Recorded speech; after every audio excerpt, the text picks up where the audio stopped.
এই আমরা বিএনপি পরিবারের সাথে যুক্ত থেকে মানে গত পরশু থেকে আমরা নদী পার হচ্ছি, একবারে বিস্তীর্ণ ধান খেয়ে অতিক্রম করছি, একেবারে অজর পাড়াগার ঢুকে সেখানে একটা ছোট স্টেজ করে সে যারা আহত হয়েছে ঢাকাতেও তাদের মধ্যে অনেক ঢাকাতেও আহত হয়েছে, এখন বাড়িতে আছেন, সেখানে গিয়ে আমরা মানে যারা ভারপ্রাপ্ত চেয়ারম্যানের যে শুভেচ্ছা তার যে সহযোগিতা এটা পৌঁছে দিচ্ছে।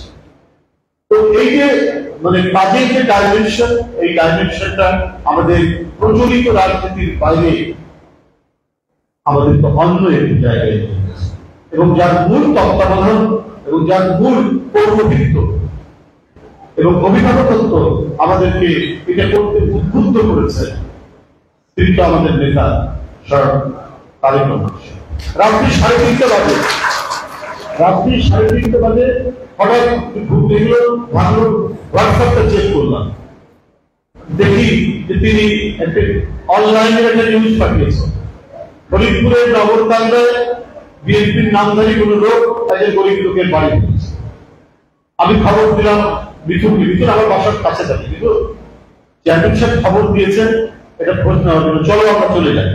এই যে একটা স্প্রিট, আরে কখন ঘুম থেকে উঠবো, আচ্ছা ঠিক আছে কালকে দিন আসুক যায়, কিন্তু এত রাত্রে উনি যে দিয়েছেন এটা যে আমাদেরকে কতটা প্রাণিত করছে, কতটা উদ্বুদ্ধ করছে।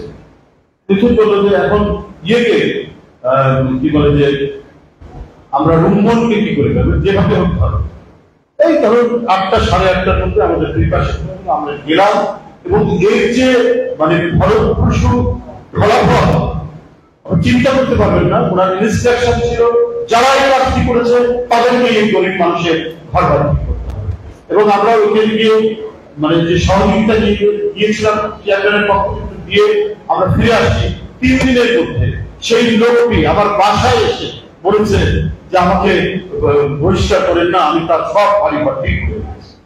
বিষয়টা হল যে এরকমই, যদি একটা কাজের পিছনে আন্তরিকতা যদি তাগিদ থাকে, সত্য তাগিদ থাকে, এবং আমাদের কাজ যদি ন্যায় ধর্মী হয়, সত্য ধর্মী হয়, আমাদের কাজের মধ্যে যদি ন্যায়তা থাকে, সেই কাজ কোনোদিন ব্যর্থ হতে পারে। সেই কাজের মধ্যে যদি সংশয় থাকে, ভণ্ডামি থাকে, সেই কাজের মধ্যে যদি দ্বিধা থাকে, সেই কাজ ব্যর্থ হবে। শেখ হাসিনার এই 14 বছরের দুঃশাসনে কত অপপ্রচার করেছে, কত ধরনের ন্যারেটিভ তৈরি করেছে, কত কি করেছে। বিএনপি যদি আসে ক্ষমতায় তাহলে 8 লক্ষ লোক মারা যাবে, 10 লক্ষ লোক মারা যাবে, স্বয়ং ওবায়দুল কাদের বলেছে। তো কি হলো, একজন লোক মারা গেছে, সেটাও আবার ইন্ডিয়ার মাটিতে, বাংলাদেশে নয়। এনামুল হক স্বামী নাকি কি নাম যেন, না এনামুল হক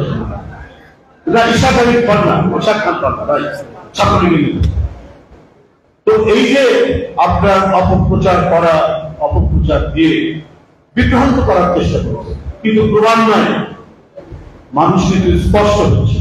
মেঘ সরে গেলে আকাশ যেমন নির্মল হয়, ঠিক আমাদের রাজনৈতিক অঙ্গন নির্মল হয়ে আসছে। যখন দেখলাম যে প্রাইমারি স্কুলের শিশু, হাই স্কুলের ছাত্র এবং কলেজ ইউনিভার্সিটির ছাত্ররা এক কাতারে দাঁড়িয়ে একটি কাফেলা তৈরি করে শেখ হাসিনাকে পালাতে পারত, কিন্তু আমাদের চেয়ারম্যান তার যে অব্যয় এবং প্রত্যয়দীপ্ত দাবি আহ্বান, এই আহ্বানের মধ্যে দিয়ে যে পটভূমি রচিত হয়েছিল, তার মধ্যে দিয়ে এই তারুণ্যের যে উচ্ছ্বাস, এই উচ্ছ্বাসটাকে করে দিল। এই হাসিনা বলেনি যে মালয়েশিয়াতে তারেক রহমানের মিল আছে, কারখানা আছে, 17 বছর জোর করে মানুষকে গুলি করে, বিএনপির নেতা কর্মীদেরকে কি বল গুম করে, অদৃশ্য করে, এত কিছু করার পরে কই একদিন তো ওই কোথায় বিএনপি, কোথায় কারখানাটি, মালয়েশিয়ার কোন জায়গায় সেটি স্থাপিত সেটি দেখাতে পারলেন না।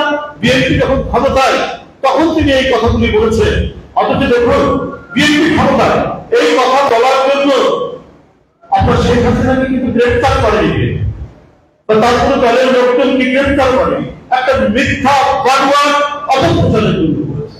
তো ক্ষমতা আসার পরে দেখালে না কেন, কি ইন্ডাস্ট্রির নাম কি, সেই কারখানার নাম কি, দেখাতে পারে।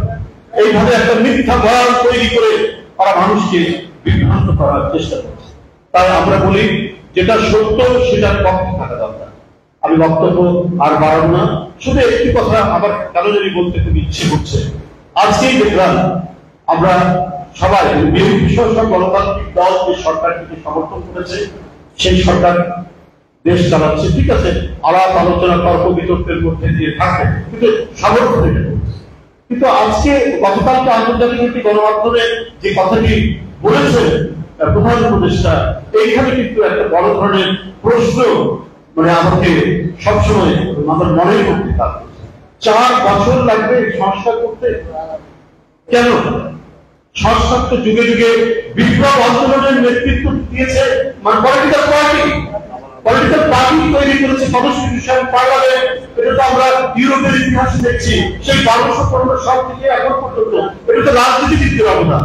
সেই ক্ষেত্রে বলা হয়েছে যে ঠিক আছে, এখানকার যারা সুশীল সমাজ, বিজ্ঞ সমাজ বা অন্তর্বর্তীকালীন যে সরকার, তারা একটা পরামর্শ দিক সংস্কার, কিন্তু এই সংস্কার বাস্তবায়ন করতে কি বলে 4 বছর লাগবে। যে মানে অবাধ সুষ্ঠু নির্বাচনের জন্য আমাদের লড়াই, যে কথা বলার স্বাধীনতার জন্য আমাদের লড়াই, যে বাচ্চারা আজকে তাদের 20, 22, 25 বছর বয়স, যারা ভোট দিতেই পারেনি, ভোট দেওয়াই জানে না, তারা আর কতদিন বঞ্চিত? এটা তো অন্তর্বর্তীকালীন সরকার হবে গণতন্ত্রের প্রতি, গণতন্ত্রের মডেল ঠিক না করে এই যে প্রলম্বিত করা, এই প্রলম্বিত করা এক ধরনের আমার মনে হচ্ছে কোথাও যেন একটা কোন জটিলতা হচ্ছে, যেখানে মানে গণতন্ত্র চর্চা এবং রাষ্ট্রের গণতান্ত্রিক বিকাশ গড়ে তোলার ক্ষেত্রে কোথাও কোথায় কোন সমস্যা হচ্ছে। না হলে এই কথাটি উনি কেন বলছেন, কেন তিনি এত মানে লম্বা সময়ের কথা বলছেন? লম্বা সময়ের কথা নয়, সরকারের মধ্যেই কোথাও কোনো জায়গায় ঘাপলা আছে, সরকারের মধ্যে কেউ নানা ধরনের কোন মানে কি বলবো কোন মাস্টার প্ল্যান আছেন কিনা, এটা এখন আমাদেরকে মানে ভাবিয়ে দিচ্ছে। আমরা এই কথা গতকাল বলিনি, গত পরশু দিনই বলি, আমরা বলেছি দ্রুততর সময়ের মধ্যে নির্বাচন, কিন্তু গতকালকে এই কথাটির পর আমাদেরকে সত্যিকার অর্থে ভাবিয়ে দিচ্ছে। উদ্দেশ্যটি কি সেটা মানুষ জানতে চায়।